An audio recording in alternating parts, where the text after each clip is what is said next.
ครับ สวัสดีค่ะหมอรวย สวัสดีครั สวัส บ ดีค่ะหมอรวย ไอ้ปอกนี่ละไอ้ปอก หมอรวย โอ้ยมีจังได๋เนาะ สวัสดีค่ะอันไอ้ปอก สวัสดีครับสวัสดีครับ เอาหนังคุณย่ายไปตังๆเลยได้หมูเด้อฮัลโหล ครับผมมาบอกมาเลยครับฝันตรงไหนเป็นจังไดย่ายว่าไหน หนังคุณย่ายมื้อนี้ให้น้อยขึ้นด้วยจ้ะ หาน้อยก่อนเนาะ น้อย2609เบิ้ล99จ้ะ 2609 ตังๆเด้อที่ทุกคนนั่นล่ะซึ่งน้อยไว้มื้อนั้นน่ะก็ให้เบิดทุกคนได้บุญ สอง ไอ้ปอกหมอรวย นี่ ครับ 2609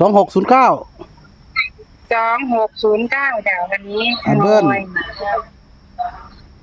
เบิ้ล99เอาของเจ้าที่เด้อนี่ขออยู่ข้างนอกเด้อนี่ เจ้ยาวตัดตัวไหนเนี่ยตัวตัด 26แล้วก็099660ทำนี่น่ะจ้ะ ที่โตเนี่ย ตัดตัวไหนวะเน้นตัวไหนบ้านเนี่ย เน้น26แล้วก็09แล้วก็999นะ ตั้งประชัดคุณอันนี้คุณย่ายเนาะ ยังไม่พอได้กินจ้ะเอาอันเดี๋ยวนี้ วันนี้เจ้าที่ต่อวันเนี่ย